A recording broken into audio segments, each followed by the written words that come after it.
Momo in the pool. I've always thought swimming pools at night were unsettling. The water reflects the moonlight in strange ways, and when you stare into the still surface long enough, you start to imagine things moving beneath it. But nothing could have prepared me for what happened the summer my family rented that lake house. The house was beautiful, tucked into the trees with a view of the water. It had this big backyard pool, the kind with glowing underwater lights that made it look like a piece of the ocean at night. My little sister Emma was obsessed with it. She would beg to swim every evening, long after the sun went down. The first night we arrived, I stood outside, staring at the water. The pool lights were humming softly, and ripples broke across the surface, though there was no wind. It felt alive in a way pools shouldn't. I told myself it was just the filter running, but deep down, something about that water made me shiver.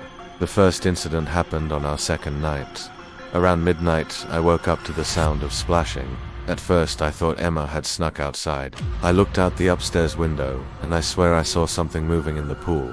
It wasn't Emma. It looked like a figure, long black hair floating out around it, head tilted at a strange angle. The water around it rippled unnaturally, as though whatever it was didn't belong there. When I blinked, it was gone, just an empty pool glowing blue in the dark. The next morning, I told my parents, but they brushed it off. You were half asleep, probably a raccoon or something. But Emma overheard me. Her face went pale, and she whispered, "I saw her too." I froze. When I asked, Emma's voice dropped low, almost like she was afraid the water itself would hear her. Last night, I woke up and looked out the window. She was standing in the shallow end, but she wasn't wet. The way she said she made me feel sick. That day I tried to convince myself it was nothing. We swam in the pool in the afternoon, and everything seemed normal. Sunlight glittered on the surface, and for a moment I could almost believe it had just been a dream. But later that night, when everyone had gone to bed, I heard it again. The sound of water slapping softly, like hands pushing against the surface. I crept downstairs and slid open the glass door. The pool lights glowed faintly beneath the water, but the yard itself was pitch black. That's when I saw her. A figure crouched at the edge of the pool, long limbs bent at odd angles, hair dangling into the water. She tilted her head toward me, and even in the dim glow I could see her face. Bulging eyes. A grotesque smile stretched wide. Momo, the same twisted figure I had seen online years ago. The one people said was just an internet hoax, but she was right there, inches from the pool. I froze, unable to move.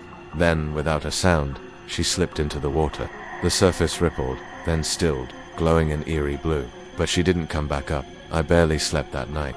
The next morning, Emma didn't want to go near the pool. She said she dreamt of someone tapping on her window, wet footprints leading away.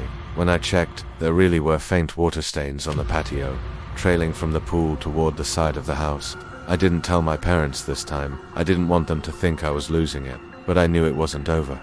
Things escalated quickly after that. The third night, I heard Emma scream. I bolted to her room and found her sitting up in bed, trembling, her sheets soaked. "She was in the water!" she whispered.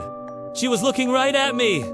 She called my name." I tried to calm her down, but then I noticed something that made my blood run cold. Her bedroom window was slightly open, and on the sill, damp strands of black hair clung to the wood. We didn't open the pool the next day. My parents were confused, but Emma refused to go near it.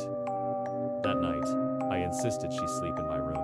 I stayed awake as long as I could, staring out the window toward the glowing pool. At around 3 a.m., I heard it. A splash, followed by the slow, deliberate sound of someone dragging their hand across the surface.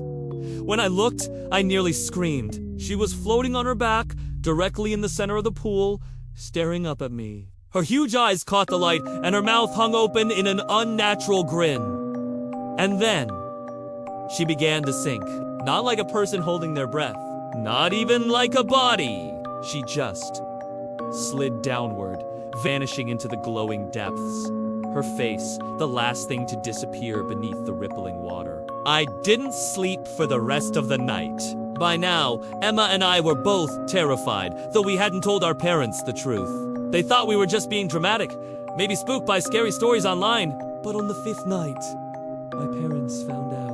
Because Momo made herself known. It was just after midnight when my mom shook me awake. "Why is the pool light on?" she whispered.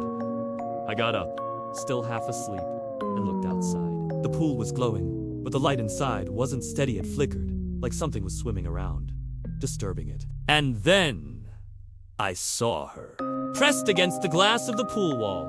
her pale face distorted by the water, lips peeling back into that impossible grin. My mom gasped, clutching my arm. And in that moment, I knew finally someone else could see her too. We ran to wake my dad. But when we returned, the pool was still empty. The next day, my parents were shaken. They avoided the pool, kept Emma close.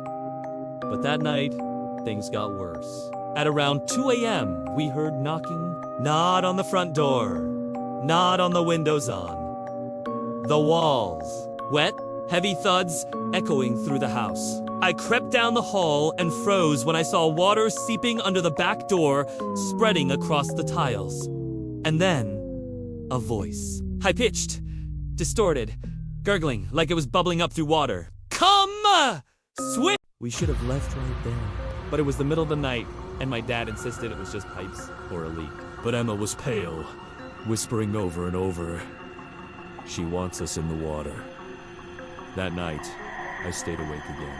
At exactly 3:03 a.m., every pool light went out at once. The yard was plunged into darkness, and then the sound started. Splashing. Violent, frantic splashing, like dozens of bodies thrashing beneath the surface. The air filled with the scent of chlorine, sharp and suffocating, as if the pool itself was breathing.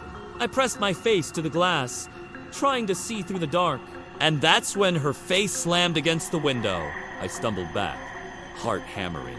She was inside the pool, pressed flat against the glass, hands splayed wide. Her mouth opened wider and wider until it split into something inhuman. And from that impossible grin, a rush of bubbles escaped, filling the water with a low, guttural hiss. And then she whispered again, "Come swim." I don't remember much after that. The next morning, I woke on the floor. My parents were frantic, saying the house had flooded overnight. Every room smelled of chlorine, every surface damp. We left that day! The pool is still there. Though, I found the house online listed as a vacation rental again. But in the photos, I noticed something. In the reflection of the glowing water, there's a figure crouched at the edge, hair hanging down, head tilted at that awful broken angle, smiling, waiting.